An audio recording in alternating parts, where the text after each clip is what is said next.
आपको देखनी होगी जरूर, क्योंकि एसटीटी से लेकर के प्राइमरी या प्राइमरी से लेकर के एनआईओएस और एनआईओ से लेकर के जंतर मंतर सुप्रीम कोर्ट हर मुद्दा के ऊपर हमने बात किया। तो चलिए वीडियो पे स्टार्ट किया जाए और पॉइंट टू पॉइंट आज हम इस वीडियो में बात करेंगे। बहुत लोगों के लिए खुशखबरी है, ज़्यादातर इस वीडियो में मैं बिग ब्रेकिंग कैसे है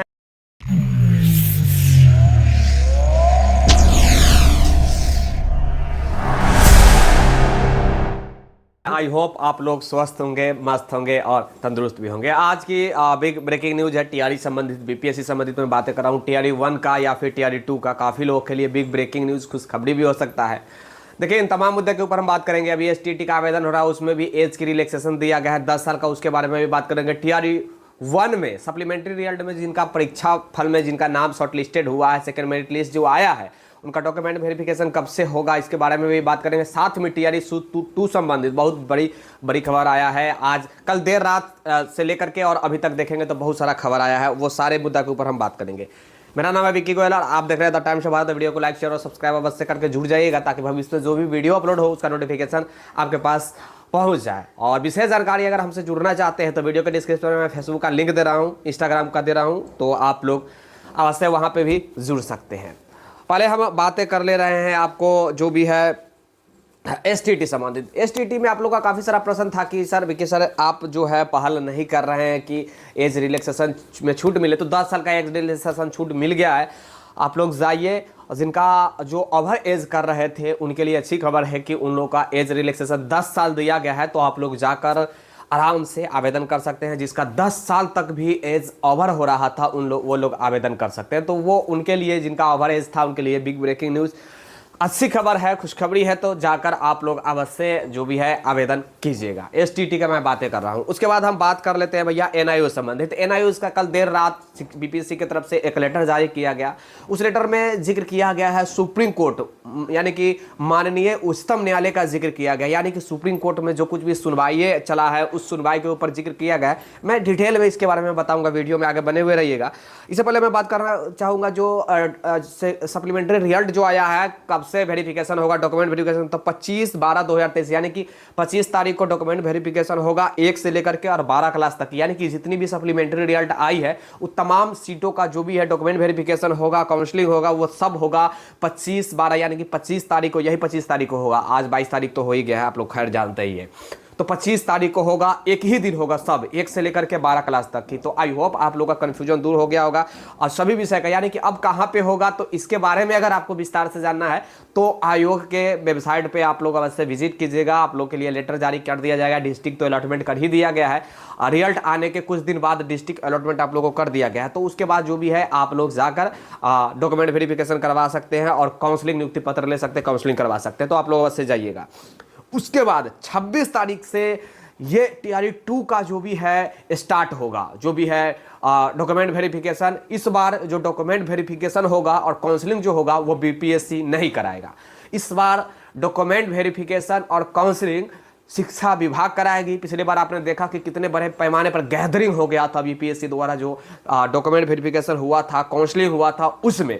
तो इसलिए इस बार शिक्षा विभाग की जिम्मे गया है, शिक्षा विभाग ही इस पर काम करेगी इस बार, जो कि 26 से 30 तक चलेगा। यानी कि मैं कह सकता हूं कि 26 तारीख को 6 to 8 का, 27 तारीख को 9 से 10 का, 28 तारीख को 11 से 12 का और 30 तारीख को 1 से 5 का डॉक्यूमेंट वेरिफिकेशन होगा। मैं ये कह सकता हूं कि इसी वर्ष, इसी महीना तमाम लोगों को रिजल्ट आएगा, तमाम लोगों का जो भी है काउंसलिंग हो जाएगा, डॉक्यूमेंट वेरिफिकेशन होगा, उनको एक सियोरिटी मिल जाएगी कि हमें नौकरी लग रहा है या नहीं लग रहा है। अभी जो रास्ते पर दर दर भटक रहे हैं, जिनको कोई ठौर ठिकाना, अभी जो ये वीडियो बना रहा हूं इस वक्त तक किसी को मालूम नहीं है कि किसका रिजल्ट होने जा रहा है, किसका रिजल्ट नहीं होने जा रहा है, किनका डॉक्यूमेंट वेरिफिकेशन में जो पास आउट होंगे, कौन डॉक्यूमेंट वेरिफिकेशन नियुक्ति पत्र किसको मिलेगा, किसी का कोई कंफर्मेशन नहीं है, क्लियरेंस नहीं है। लेकिन आज रात से ही आपको रिजल्ट प्रकाशित होना स्टार्ट हो जाएगा। और सबसे पहले खबर आ रहा था कि भैया हेडमास्टर का जो भी है रिजल्ट आएगा। ये तो खैर आप लोग जानते हैं, ये तो हेडमास्टर का ही उम्मीद लेकर चलिए कि सबसे पहले रिजल्ट आएगा, उसके बाद step by step 1 to 5, 6 to 8, 9, 10, 11, 12 का आएगा। मेरे हिसाब से 1 to 5 का जो है वो सबसे लास्ट में आपको रिजल्ट देखने को मिलेगा। इसलिए मैं बोल रहा हूं क्योंकि डॉक्यूमेंट वेरिफिकेशन भी सबसे लास्ट में इसका दिया गया है, सबसे पहले 6 to 8 का है। तो उम्मीद लेकर चलिए कि 6 to 8 का रिजल्ट आज देर रात तक आ जाएगा, उसके बाद 9-10 वाले का भी रिजल्ट आ जाएगा, देन 11-12 का, और उसके बाद 1 to 5 यानी कि 1 से 5 का, यानी कि पीआरटी का आएगा, प्राइमरी टीचर का, जिसे आप पीआरटी कहते हैं, 1 से 5 का। 1 से 5 का रिजल्ट सबसे लास्ट में आएगा, ये ध्यान में रखिएगा। अब एक बड़ा प्रश्न है कि सर ये सब कुछ तो आपने एसटीटी के बारे में बता दिया, टीआरई 1 के बारे में बता दिया, टीआरई 2 के बारे में बता दिया, लेकिन एक चीज आप मिस कर रहे हैं। मिस क्या कर रहे हैं? 2 चीज मिस कर रहे हैं। एक तो जिनका जो सब्जेक्ट कॉम्बिनेशन था, ये मुद्दा आप मिस कर रहे हैं, और साथ ही एक एनआईओएस का मैटर कंफ्यूज कर रहे हैं, मिस कर रहे हैं। एनआईओएस वालों का क्या होगा? सबसे पहले हम सप्लीमेंट्री बोल रहा हूँ, जो कॉम्बिनेशन का मैटर है, कॉम्बिनेशन पे आज भर उम्मीद है कि कुछ किया जाए। आयोग से मेरा एक बार फिर से रिक्वेस्ट होगा कि इन जो है कॉम्बिनेशन के लेकर कुछ करें, क्योंकि एग्जाम से एक दिन पहले वो जो भी परिवर्तन किए, तो उसके बाद स्टूडेंटों के पास जो भी है जानकारी भी नहीं था। तो इसलिए मेरा रिक्वेस्ट होगा, स्टूडेंट तो एग्जाम सेंटर पर चले गए थे, तो वो कैसे उनको जानकारी मिलेगा? तो इस पे आयोग को मैं बार बार रिक्वेस्ट करते ही रहा हूँ कि आयोग को इस पे कदम उठानी चाहिए और कुछ ना कुछ करनी चाहिए, ताकि नौनिहाल जो योग्य शिक्षक जो बन सकते हैं वो लोग वंचित ना रहे और लोग आउट ना हो, बाहर ना हो। तो इस पे बीपीएससी आयोग को कुछ कदम उठानी चाहिए, और मुझे उम्मीद है कि आयोग जरूर कुछ करेगी। और फिर से कहूँगा, बीपीएससी आयोग को इस पे कुछ कदम उठानी चाहिए। मैं इसलिए बार बार बोल रहा हूँ कदम उठानी चाहिए, क्योंकि एक एक नौकरी महत्वपूर्ण होता है, जिसका अच्छा मार्क्स आ रहा है, किसी कारण बस ये सब्जेक्ट कॉम्बिनेशन के कारण वो आउट हो रहा है, तो ये अपने आप में बहुत बड़ी बात है। अब आउट कर दिया गया है, ये कन्फर्म लेके चलिए। कल तक एक उम्मीद था कि शायद कहीं किसी कारण बस भगवान की कहीं किसी अलग प्रकार की उस पर दिव्य दृष्टि पड़ जाएगी तो शायद हो जाएगा। लेकिन कल जिस प्रकार बीपीएससी का जो भी लेटर जारी किया गया, 3 पेज का लेटर जारी किया गया, उसमें सुप्रीम कोर्ट यानी कि माननीय उच्चतम न्यायालय का जिक्र किया गया है।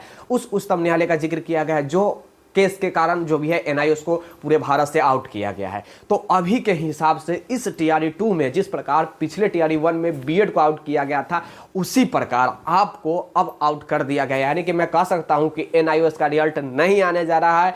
एनआईओएस का 1 से 5 के हो या फिर 6 से 8 के हो, एनआईओएस का रिजल्ट नहीं देंगी बीपीएससी, ये कंफर्म रहिए। अब केवल रेगुलर डीएलएड वाले, यानी कि रेगुलर डीएलएड वाले और बीएड वाले का ही रिजल्ट आएगा, चाहे मैं बात करूं प्राइमरी की या फिर 6 to 8 की, 9, 10, 11, 12, यानी कि मैं बात कर दूं 1 से लेकर के 12 क्लास तक में कहीं भी एनआईओ सब नहीं रहेंगे। एनआईओ को आउट कर दिया गया है। पिछले दिनों जब से ये सुप्रीम कोर्ट का जो जजमेंट आया है, पिछले दिनों भी एक बीपीएससी का लेटर जारी हुआ, उसमें कहा गया था कि आप एनआईओएस है या रेगुलर है, तो जो लोग एनआईओएस थे, एनआईओएस बताए, रेगुलर थे, रेगुलर बताए।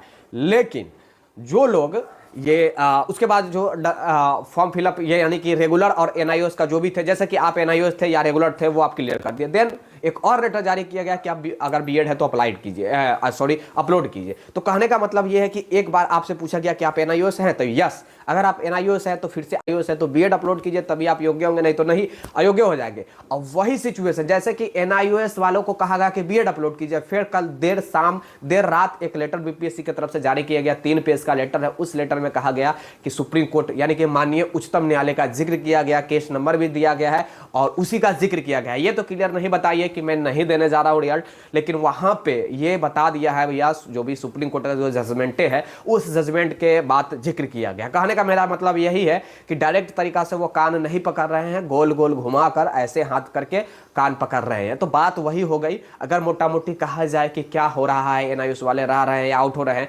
तो आउट हो रहे हैं। फिर से कहूँगा, कुछ लोग कहेंगे कि ये निगेटिव बोल रहे हैं, गलत बोल रहा है, लेकिन अभी के हिसाब से यही है। भविष्य में क्या हो रहा है, नहीं हो रहा है, मैं इसके ऊपर टिप्पणी नहीं करूँगा।